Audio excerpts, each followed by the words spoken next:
catalytic property, catalytic behavior, the catalytic property of D Black elements. As we know, most of the D Black elements act as a catalysts. If you see any of the reactions, most of the catalysts are what? D Black elements only. What is the reason why only D Black elements act as catalysts? Because the catalytic behavior is due to, first thing is because of their variable valence or variable oxidation states. Variable oxidation state. These metals, these D Black elements can show more than one oxidation states. Because of variable oxidation state, they show catalytic behavior. And also variable valencies. Okay, because of these two reasons, the catalytic behavior is there. There are so many, like in Haber's process, iron is a D Black. Contact process, platinum. Okay, in hydrogenation of oils, nickel. Okay, most of these. Fenton's reagent H2O2 plus O3 O2. So like this, so many of catalysts where D Black element is involved. Okay, so this is not giving you all the data about the catalytic behavior, catalyst examples of catalyst. You just go through the NCERT so that you will get an idea. Okay, this is the main reason behind the catalytic behavior is enough. Next, move on.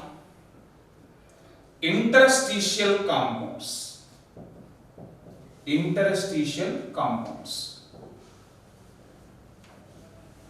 Yes, tell me, what are interstitial compounds? Interstitial compounds are nothing but the compounds which are formed by introduction or accommodation of smaller atoms like hydrogen, boron, carbon, nitrogen. These are the smaller atoms. They will go and accommodate the interstitial spaces of metal lattices or voids of metal lattices. And those compounds which are called as interstitial compounds. So these are formed by accommodation or by introduction of smaller atoms like hydrogen, boron, carbon, nitrogen, etc. into voids. Interstitial spaces are nothing but voids of metals, voids of these metal lattices, and those compounds we call it as what? Interstitial compounds. And after the introduction of these smaller atoms, hydrogen, boron, carbon, nitrogen, what happens? They won't maintain the stoichiometry. The stoichiometry will be changes. That is why these interstitial compounds also we call it as what? Non-stoichiometric compounds. Non-stoichiometric compounds. Okay, after this, and what are the here in this case, in this interstitial compounds, the properties of interstitial compounds is very important, and they may ask you assertion reasoning type of questions on these interstitial compounds. Let us see how. What are the properties first? Let us see. So these interstitial compounds, after and before the introduction of the smaller atoms, the conductivity remains the same. That means they retains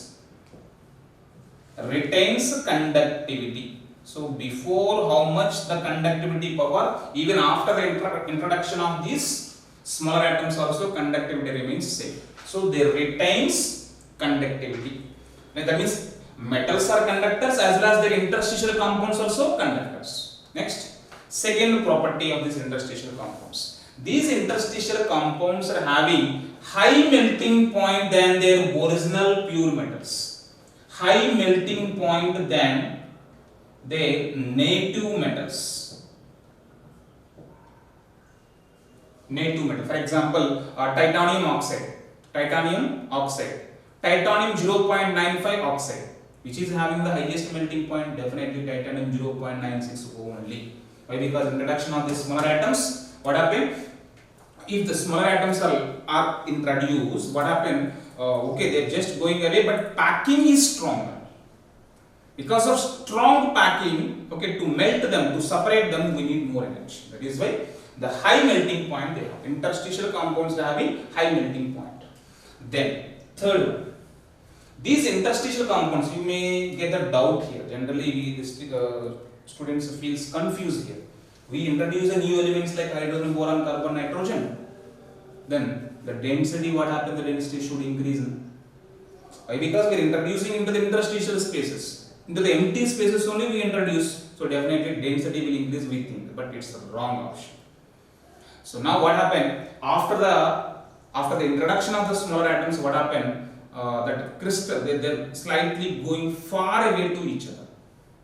After they enter into the voids, to stabilize that, those atoms slightly far away from each other.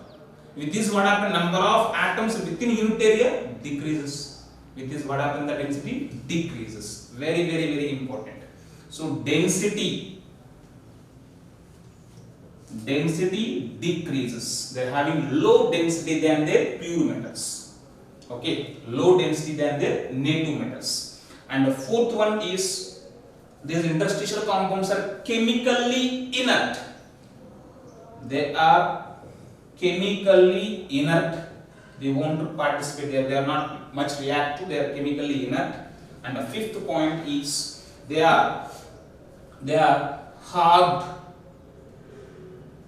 Okay, these interstitial compounds are very hard. Sometimes, how much hard? If you take the borides of this is hard as like diamond. And like how the diamond is hard, in the same way the borides of these compounds are very hard. Okay, so these are the 5 salient features or characteristic properties of these interstitial compounds. See how they ask you, the question by changing any one of them, any one of these 5 properties, they may ask you the question. Okay, by changing any one of them. For example, which among the following 4 properties is not related to interstitial compounds? So they will give you 3 properties as it is. They will give just chemically reactive, they may give you, but actually they are chemically inert. So it's a wrong option. So like that kind of question they may ask you, very, very important, focus on it. And after the interstitial compounds, next move on. Catalytic behavior finished. Next, alloys formation.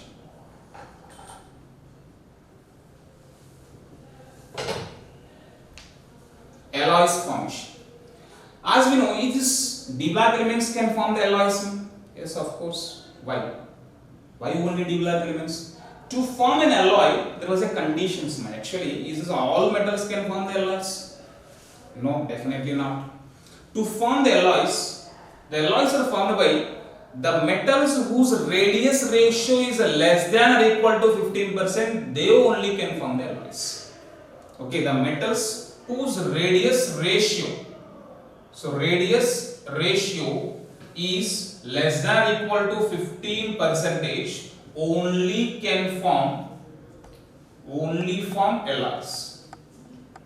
Radius ratio should be less than or equal to 15. So as we know, coming to the D block elements, all the D block elements are having almost the same sizes. Of course we know that.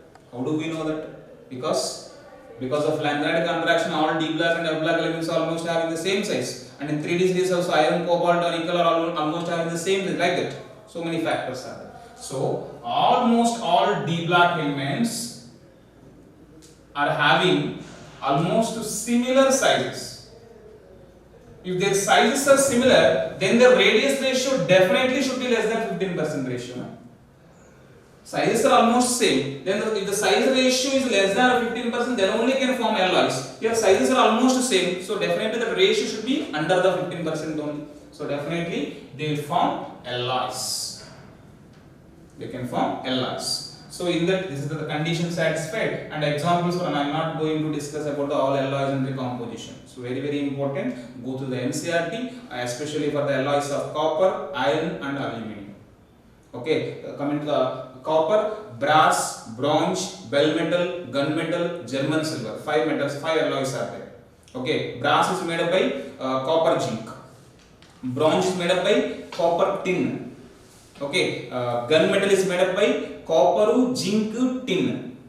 Next, bell metal is made up by copper and tin. Okay, their composition is different. So once again you go through all the alloys, and also here one important alloy that you should remember, that is what? Mish metal. Mish metal.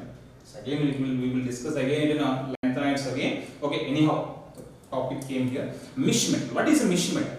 It is nothing but mish metal is a alloy made up with 95% of lanthanoids, not lanthana, lanthanoids. 95% are what? Lanthanoids. 5% is iron. 100% finish now. In addition to that, there was some trace amounts, very less amounts of okay, sulfur, carbon, calcium, aluminum. How to remember? SC colony. SC, sulfur, carbon, calcium, aluminum. Okay, just remember like this, SC colony. Okay, so this is about what? A mish metal. So alloys formation, with this almost all the properties of D block elements we discuss. Let us move on to the compounds of D block elements. Mainly two important compounds. They both are oxidizing agents we use. That is KMnO4 and K2Cr2O7. Their preparation and properties let us see now. KMnO4, potassium permanganate. So how to prepare? See, we can prepare the KMnO4 by using pyrolusite. Pyrolusite is a common name for MnO2. So to this pyrolusite, if you add either KOH or Na2CO, the sodium carbonate, any one of them, in presence of oxidizing agents, what are those? Either oxygen or KNO3, any one of them you can use. When we mix these two, we get green colored substance. That green colored substance is what? Potassium manganate, K2MnO4. Potassium manganate, it is green in color. Okay, it will be precipitated, it's a paramagnetic nature. Now, this green colored mud, that is what? Potassium manganate. This, if you maintain acidic conditions, then this K2MnO4, potassium manganate, will disproportionate into permanganate ion, MnO2 ion. So the permanganate ion is what? Orangey color. So if you maintain acidic conditions or neutral conditions, okay, immediately it will be disproportionate and giving what? Permanganate ion, that is what? What is the color? Purple color. Okay, purple color. Next, coming to here, if you maintain the alkaline medium, in alkaline medium if you supply the electricity, what happens? It will be deposited at the anode as permanganate ion. So that is again purple color. So here 2 points you should remember. Manganate ion is, what is the color? Green color. Okay, whereas permanganate ion is purple color. Manganate ion is paramagnetic, whereas permanganate ion is a diamagnetic. Okay, clear? This is about the preparation. And one more preparation, I already told you, Marshall alkali. S2O8 minus 2 is a strong oxidizing agent. It oxidizes manganese to permanganate. Mn plus 2 into MnO4 minus. So this is what? One more method of preparation. By using these two methods we can prepare. Next, coming to the properties. Actually, manganese can show variable oxidation states. See, suppose if you take the permanganate ion, so where manganese is plus 7 oxidation state. See, in acidic media, if you maintain the acidic and pH less than 7, okay, acidic media, MnO4 minus will come out as what? Manganese ions. So what is the N factor here? So plus 7 becomes what? Plus 2. Plus 7 becomes plus 2. So N factor value is how much? 5. So N factor value is 5. So it's, suppose if they ask you gram equivalent weight. Gram equivalent weight is equal to gram molecular weight divided by N factor value 5. In acidic media. Now, coming to the strong alkaline media, reverse. If you maintain the pH value more than 10, okay, pH value more than 10, then permanganate becomes what? Manganate. Permanganate becomes manganate. So, initially it converts into manganate, thereafter again on dilation it will convert as MnO2. So, anyhow you remember as manganate ion. So, now changing the oxidation, the plus 7 becomes what? Plus 6. So, where N factor value is 1. N factor value is equal to 1. So, in case of strong alkaline medium, gram equivalent weight is equal to what? Gram molecular weight. Next, coming to the neutral media, or else faintly alkaline media. Faintly alkaline media means pH value 7.5, 8 to 8.5 like that, nearer to the cell. So in case of neutral or faintly alkaline media, permanganate ion will come out as what? MnO2. MnO2. So their oxidation state +4. +7 becomes a +4. Change in oxidation state is 3. So it's N factor value 3. Equivalent weight is equal to gram molecular weight divided by 3. So this is enough to understand to calculate the gram equivalent weight. This is a measure. Okay. In acidic media, permanganate come out as Mn+2. In alkaline media, strong alkaline media, permanganate will come out as manganate. In neutral or faintly alkaline media, it will come out as MnO2. Okay. Now let us move to the chemical properties. In acidic, basic and neutral media, they are giving different properties, reactions. Let us see. In acidic media, as we discussed, reduction half cell is what? Permanganate is coming out as what? Mn+2. We know that. And oxidation in the other side. What are the oxidation reactions that permanganate can oxidize? See that. See, these are the few examples I have given here. It will oxidize the ferrous ions to ferric ions. So remember that whenever the metal ions is in lower oxidation state, it will oxidize it into higher oxidation state simply. So ferrous to ferric, I minus halide ions into halogens, and it will reduce, it will oxidize sulfide ions to sulfur, H2S into sulfur, and nitrite means all oxo anions into its highest oxidation state. Nitrites to nitrates, sulfides to carboxylate to oxalate to carbon dioxide, sulfides to sulfates, like this.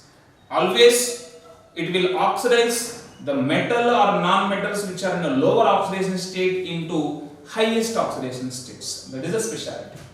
So these are the few examples. Once you go through that, if you wanted to write the complete reaction, you take this is oxidation reaction and any one of them is a redox. This is the reduction reaction. Any one of them oxidation reaction. Just add them, you will get the complete balanced equation. Okay. So this is about the in acidic medium. Coming to neutral media. In neutral media, MnO4 minus will come out as what? MnO2. And in neutral media, what are the oxidation reactions takes place? See that one thing is H2S. H2S is converting into sulfur in both acidic media and as well as basic in neutral media. This is one common reaction. H2S. Okay, and one more thing, one more special reaction to this. These are the two special reactions that can take place in neutral media. What are those? One is it will oxidize manganese Mn+2 ions into MnO2, Mn+4 ions. So if you take this equation, MnO4 minus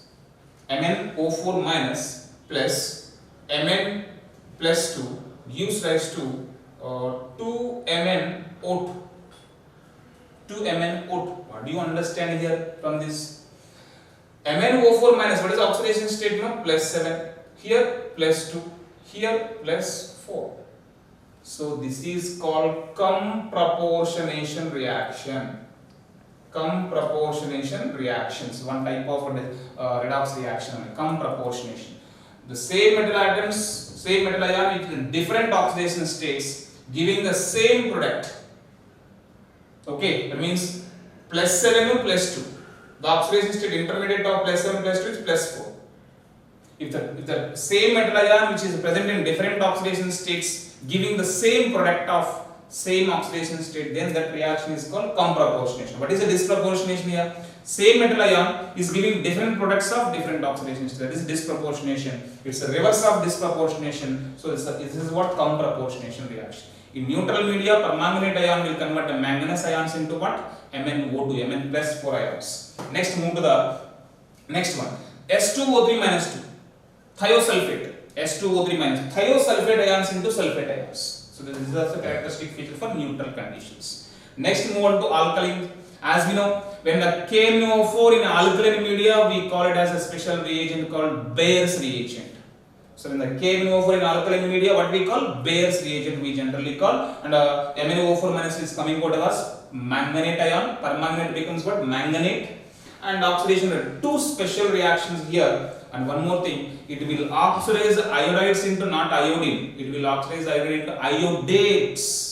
very important. That is why alkaline KMnO4 is a better oxidizing agent than acidified KMnO4.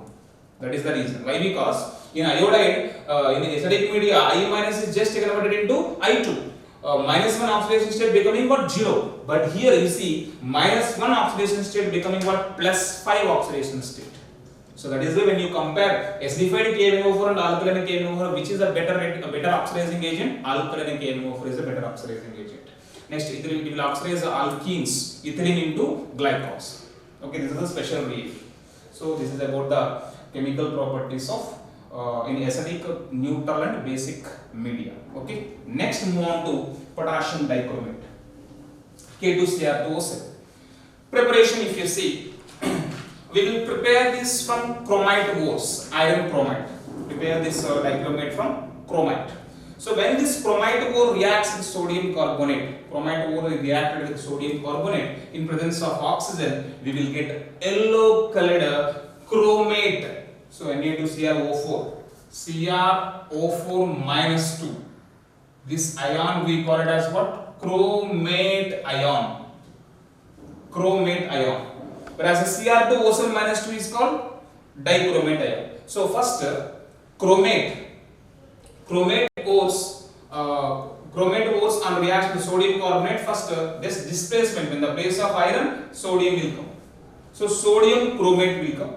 And this sodium chromate, what is the color of this chromate? This color is not because of cations, as we know. Why? Because sodium ions are alkali metals. Alkali and alkali metals are colorless. No doubt. In S-black we discussed already.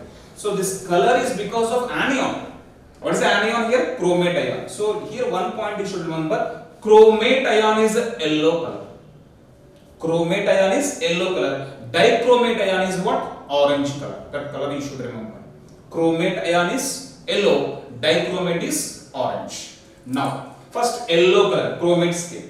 Next, what happened? This yellow color, if we add acid, yellow becomes what? Orange. That means chromates becomes what? Dichromate. Here one point you should remember.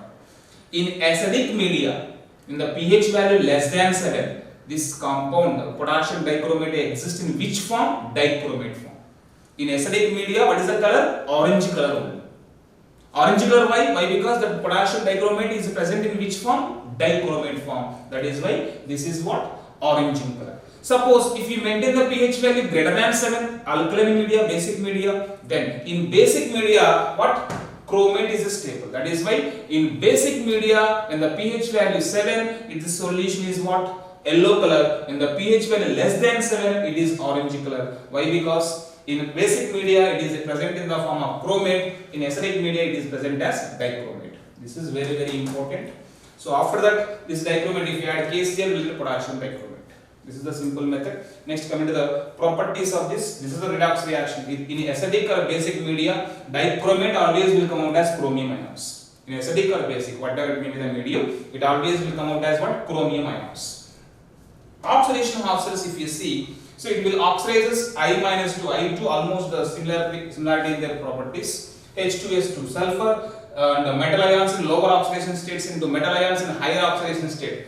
See that Sn plus 2 to Sn plus 4 plus 2 to plus 3. Okay, and also arsenides to arsenates. Similarly, oxo anions present in lower oxidation states to higher oxidation states. Sulfides to sulfates, nitrites to nitrates, and sulfur dioxide to sulfates. Almost the same. And one more thing, thiosulfate is also oxidizes to sulfate ions. Whereas KMnO4, it will do only in alkaline media. Okay, only in neutral media. Whereas here, it is showing in any media, not a problem. Potassium dichromate comfortably can convert thiosulfate into sulfate. Okay, so this is about the chemical properties of dichromate. So this is about the D-black elements. So in this F-black elements, total 28 elements are comes under F-black elements. These 28 elements we are categorizing into two series. One is a 4F series, another one is a 5F series. 4F series and 5F series. 4F series of elements also we call it as lanthanides, and the 5F series of elements we call it as actinoids. Lanthanoids and actinoids. Lanthanoids also we call it as rare earths elements. Rare earth elements. Whereas actinoids we call it as radioactive elements or man-made elements, simply synthetic elements, radioactive elements. So if you see the first of all lanthanoids, let us discuss the lanthanoids first. See, I am going to cover whatever the points which are important for our NEET examination. I am not going in detail about what all. Okay, where you need to concentrate. Why? Because if we keep on doing like that, we may go into unnecessary topics also. So where we need to stress, that point only we are going to discuss. Okay? See, lanthanoids, if you see, see lanthanoids usually there are total 14 elements are there. They starts from cerium to lutetium. They starts from cerium to lutetium. So cerium 58, lutetium 70. So in these lanthanoids we also include lanthanum also, that is a 57. First of all, why we are calling them as a lanthanoids? Why? Because these all 14 elements are following lanthanum. The chemical properties of these elements are following what? Lanthanum. That is why we call lanthanoids, and when we are discussing the properties of these lanthanoids, we also include the property of lanthanum also. Okay, so this is about the lanthanoids. Next one, the general electronic configuration. If you see the general electronic configuration of these elements, that is N-2 F 1 to 14, N-1 D 0 to 1, NS2. Okay, N-2 F 1 to 14, N-1 D 0 to 1, NS2. Here N-2, this is the anti-penultimate F subshell mode. So F black means the elements in which the differentiating electron is entering into what? Anti-penultimate F subshell. Here anti-penultimate F subshell is a progressively filling. Okay, so here, and one more thing, here anti-penultimate F subshell and as well as penultimate D subshell, both subshells are incomplete.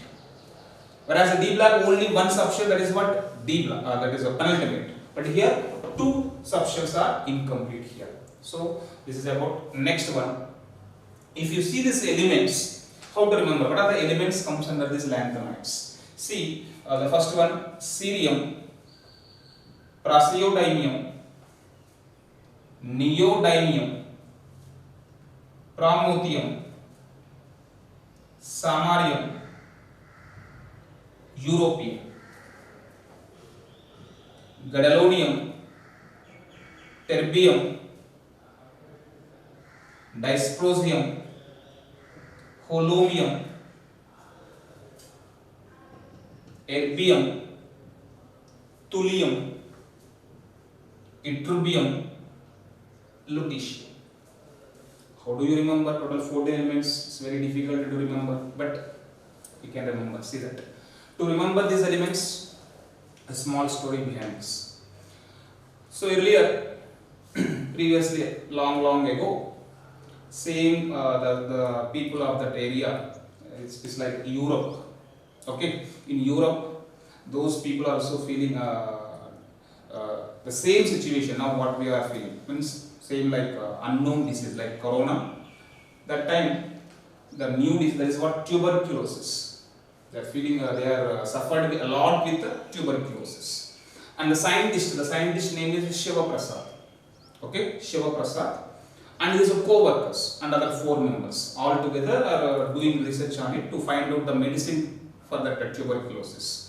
And unfortunately, while they are doing the research on it, unfortunately they also will affected by the tuberculosis, and they found that before they are going to die, before that their eyes becomes blue in color. Just okay. So after their eyes becomes blue in color, in the next day only they die. Okay. And now after so many years, the new engineer came again to research on about it. Okay, engineering team again on this research, after a few days of his research, again his eyes also becomes what? Blue in color.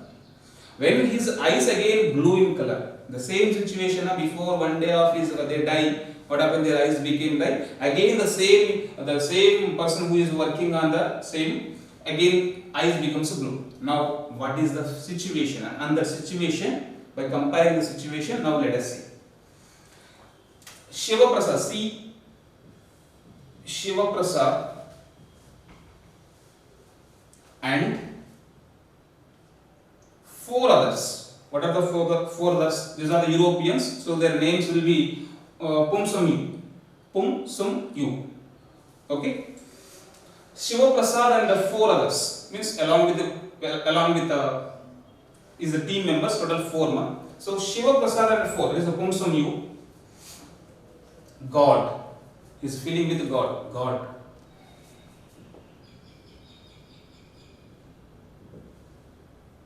Oh God.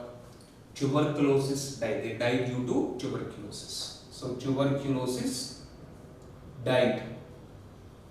Died who? Died who? They died. Then now the new engineer Tim. Why blue? See, ytterbium, I am splitting. Why blue? Understood? Shiva Prasad and his co-member, that's a 4, Pum Sum Yu, God, tuberculosis, Daiho. Then engineer Tim, why blue? The question, he's expressing his term. At that time, Shiva Prasad and his team members, all 4 members, are died before because of tuberculosis. Now, why engineer Tim again blue? Means, is he going to die again? That is the expression. Based upon that, we are going to remember. See, Shiva Prasad means cerium praseodymium. Shiva Prasad, cerium praseodymium, and means ND. 4 here, Pum Sum Yu, here European, the names should be remembered. Pum Sum Yu, okay, God, oh God.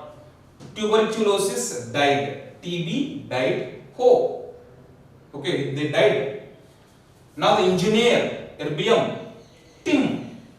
Okay, engineer Tim, why blue means ytterbium blue, ytterbium bluish. So like this we can remember. This is just my idea. Like this, I remember the elements. And after that, after you remember this, here one point you should remember. Here you just remember this name. This word will be useful. First word, that is what?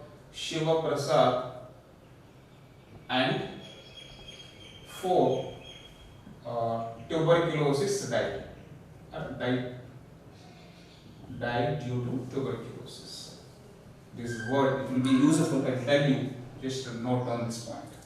Now, in this point, next one, among all these 14 elements, 2 points you should remember now. The first one is the samarium, about the samarium, and also neodymium. Samarium and neodymium. What do you know about the samarium and neo? See, samarium. Samara. War. In war, what we use? Swords we use. And that swords we will make it by the samarium. Okay, samarium, samara. Samara is nothing but what? War. Okay, so samarium is hard such like steel. This is hard like steel. So that one point you should remember. Samarium is the element which is very hard like steel and having very high melting point. What is the high melting point? That is around 1623 kelvins. Whereas the rest of these elements having the melting points 1000 to 1200 kelvins only. Remaining all the metal atoms, all the lanthanide metals are having 1000 to 1200 range. But samarium having high melting point. Because of that, we are using the samarium for making what? Hard swords like steel. Because of it. Okay. Next one.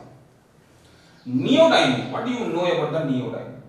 Neodymium is the highest paramagnetic substance out of all. Even though it is not having much number of unpaired electrons, but neodymium is what?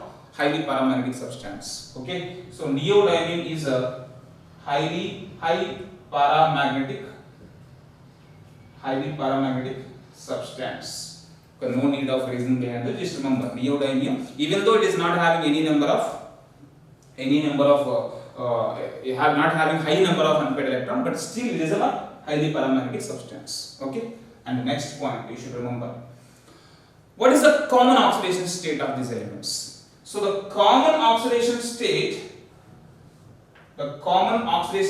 of these elements is what? Is +3. Common oxidation state is +3. What about the D block elements? No, +2. Here the common oxidation state is +3. Okay, but means they are always supposed to be in the form of +3 form. So because of common oxidation states, which metal ions will act as oxidizing agents, which metal ions can act as a reducing agent, we can easily identify. How can we identify? Let us see. There is a simple logic now. By following this trick only you can remember. Configuration of this.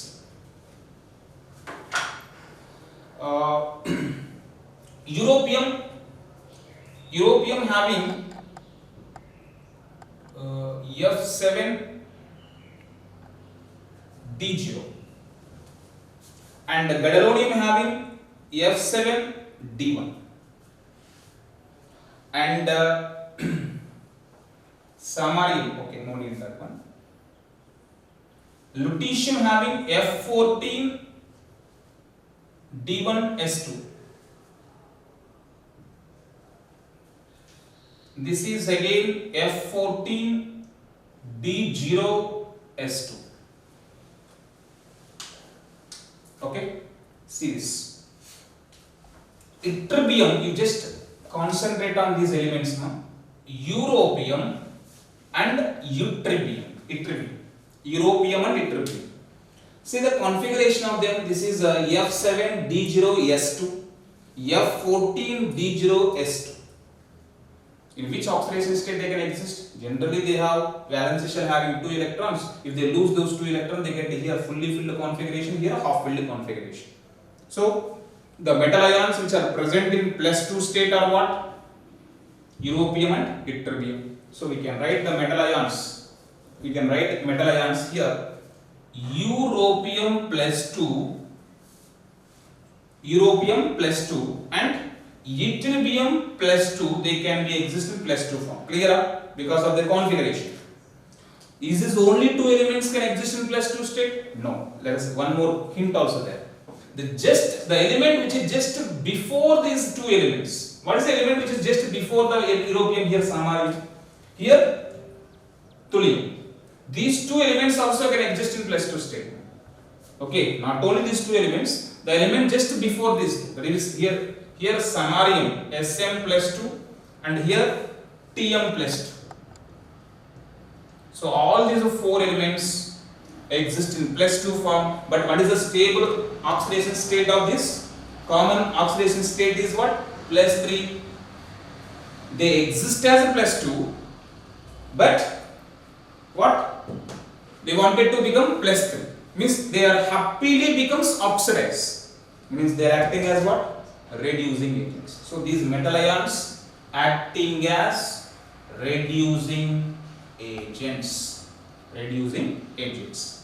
Next, what are the metal ions which are present in higher oxidation state? What is the highest oxidation state? They show +4 only. Lanthanides can show highest oxidation state of +4. How do you remember? What are the metal ions which are showing higher oxidation state? Just to follow this hint. Shiva Prasad and 4-diet. Shiva Prasad and 4-diet tuberculosis. See, Shiva Prasad means cerium, praseodymium and neodymium. 4 means all they have +4 charges, and di means dysprosium, Tb means terbium. These 5 metal ions: cerium, praseodymium, neodymium, dysprosium and terbium. These 5 metal ions are present in +4 form. Okay, so what are those? Cerium +4 and praseodymium +4 and Nd +4 and dysprosium +4 and terbium, that is +4. These 5 metal ions exist as a +4, but what is the stable common oxidation state of lanthanides now? +3. So they happily, these +4 ions are happily reduced into +3. Okay, that means they are easily undergoing reduction. That means they are acting as what? So these 5 metal ions are acting as oxidizing agents. Oxidizing agents. Clear? So oxidation states are clear. Then move to the density. So if you see the densities, usually the densities will increases because the size is almost the same, but the masses are increasing, so the densities are increasing. So not much more about this, no need of this. And the next one, when you see the ionization energies, i.e. one of these all lanthanides, we are representing these lanthanides as Ln. Ln represents all of them. So IE1 value of them is 600 kilojoule per mole and IE2 values are around 1200 kilojoule per mole. So these two ionization energies representing same as like calcium. Same as like calcium and aluminium. The ionization energy of calcium and aluminium is also same as like 600 and 1200 only. That is why. So the IE1 value and IE2 values are representing the similarities of these lanthanide elements with calcium and aluminium. Especially the first members, means higher members, IE1 values and IE2 values, that is 600 and 1200 kilojoules. They are similar to metals calcium and aluminium. But in this calcium and aluminium, is all are not showing the similarity with the calcium and aluminium. Actually, the early members of this lanthanides up to European early members are showing the similar to calcium. Early members are similar to calcium, but later members, okay, the elements which are coming later, those later members are similar to aluminium. So early members are showing similarity with calcium and the last elements are showing the similarity with aluminium. And when you check the reactivity of and metallic nature of calcium and aluminium, as we know, calcium is the second A group element, aluminium is the third A group element. So calcium is more reactive, more metallic than aluminium. So that means when you go from cerium to lutetium, what happened? The metallic nature decreases. How you are confirming? Early members are showing the similarity with the calcium, but calcium is more metallic, na? That is why when you go from cerium to lutetium, what happened? The metallic nature decreases. Why? Because calcium to aluminium, no? Calcium is more metallic, aluminium is less metallic comparatively. So that is why it decreases. So this is what one more point. And coming to chemical reactions, lanthanides, when they react with nitrogen, they form lanthanide nitrides. When they react with oxygen, lanthanide oxides, Ln2O3.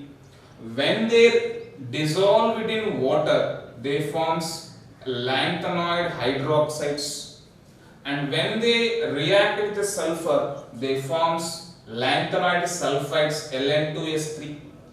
Okay, like that. Nitrides, oxides, hydroxides, sulfides. And when they react with the halogens, they forms lanthanide halides. How we are writing these chemical formulas? Just crisscross method here. Lanthanides are generally having +3. And remaining, if suppose nitrogen, if you take, nitrogen is also having -3, +3 -3 cancel, Ln. And oxides, if you take oxygen having -2, lanthanum having +3, crisscross Ln2O3. So like that simply you can write these formulas. And one more thing, they may ask you this question, when lanthanum reacts with the carbon, they forms 3 different types of carbides. 3 types of carbides. What are those? One is Ln3C. Okay, the second one is LnC2 and the third one is Ln2C3 only. Okay, Ln3C, Lnc2, Ln2C3. How do you remember? Trick is there. See, 3 2 3 2 2 3 3 2 2 3. In Ln3 is the first compound, 3 is in the first element. In Ln3 2 is in second element. Next reverse 2 3 Ln2 C3. Only how they ask the question, when lanthanum is combining with the carbon, it will form the following except. So they will give you these three. Along with this, they will give you Ln3C2. They may give you Ln3C2. Ln3C2 will not form. It can form only these three compounds. Understood?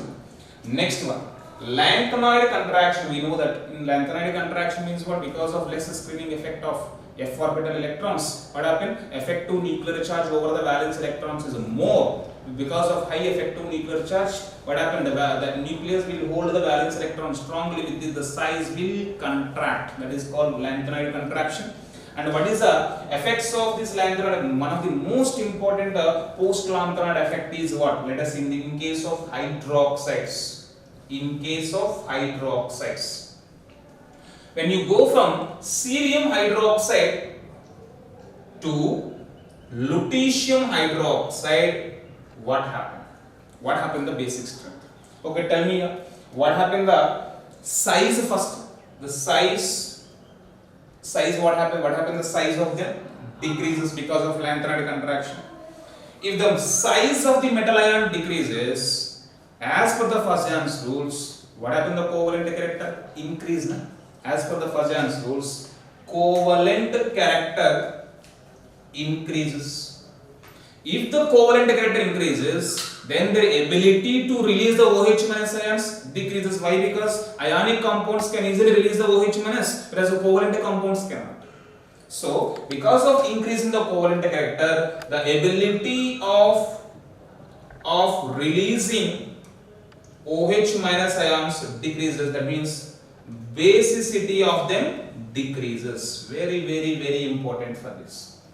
Okay, the basic strength of hydroxides of lanthanoids, what happened after the because of lanthanoid contraction, the covalent character increases. Because of increase in the covalent character, what happened? The basic strength decreases. Okay, so this is the main important post-lanthanoid effect. I hope almost all important points of lanthanoids have been covered. Next, let us move to the actinoids. As we know, the actinoids also we call as the 5F series of elements. Why? Because the 5F substrate is progressively filling, and also called radioactive elements and synthetic elements. So all these elements. So they starts from 90 to 103. 90 atomic number 90 to 103, and their elements are thorium to lawrencium. Thorium to lawrencium. So no need of these all elements, just remember the starting and ending elements. And one more thing here, thorium, praseodymium, so praseodymium, and uranium. So this is 90, 91, 92. Uranium is only the natural, up to uranium only naturally made element, naturally occurring elements. After uranium, all elements are what? Synthetic element. That is why after uranium, remaining all elements we called as a transuranic elements. Transuranic elements. So that point to remember. And one more thing, in the configurations of these actinoids, if you see the configurations, thorium configuration is very, very important. Why? Because thorium configuration, if you see, this is the only element which is not having any F electrons, but still it is existing F block. See, configuration, if you see, it is having 5F0, 6S2, 6D2, 7S2. 5F0, 6D2 and 7S2. So there was no electrons in 5F substrate, but still it is existing F block. Remember this point, they may ask you this question. And next one, if you see the general electronic configuration of them, what is the general electronic configuration? N-2F, 1 to 14, N-1D, 0 to 1, NS2. Okay, so this is what D1 only, no? 5F0, 6D1, 7S2. Next one, D2 will come. Okay, next one, after general electronic configuration, in this configuration, if you see this, especially the actinoids, here the NH to value 5Fu, 6D, 7S. Compare this 5Fu, 6D, 7S. The energies of these three orbitals are almost equal. The energies of these valency, penultimate, anti-penultimate is almost same. That is why if you wanted to remove the electrons, you can remove all the electrons which are present in this. That is why the maximum oxidation state these actinides can show. What is the maximum oxidation state? It can remove from F sub shell also. That is why it can show the maximum of +7 oxidation state. Okay, maximum of +7. But whereas in case of lanthanides, what is the maximum oxidation state we can show? We can show maximum of what? +4 only. But they can show +7 oxidation state because of similar energies of 5Fu, 6D and 7S. Okay, next move on to the chemical reactions of actinoids.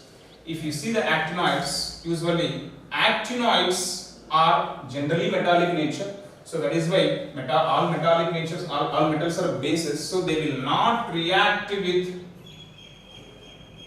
bases. Why? Because generally it is actinides itself is what? Itself is a base. Bases never be react with the bases, no? So that is why. So when actinoids mix with acids like HCl, what happened? They will react and they will liberate hydrogen gas. And when the actinoids reacts with the HNO3, okay, they forms an oxide layer on it. Oxide layer as like same as like aluminium and chromium. Like aluminium and chromium, even the actinoids also forms oxide film coating on their surfaces. And when these actinoids on dissolution in the water, when they dissolve it in the water, they form the corresponding oxides and hydroxides. They decompose the water into oxides and hydroxides. So this is about the actinoids. Next, and the one more point you should remember here, if anybody asks you, when you compare the lanthanide contraction and actinide contraction, which is bigger? Okay, when you compare the lanthanide contraction and actinide contraction, always remember that actinide contraction is bigger. Why? Because lanthanide contraction where 4F subshell, but here 5F subshell. 5F subshell having less screening effect.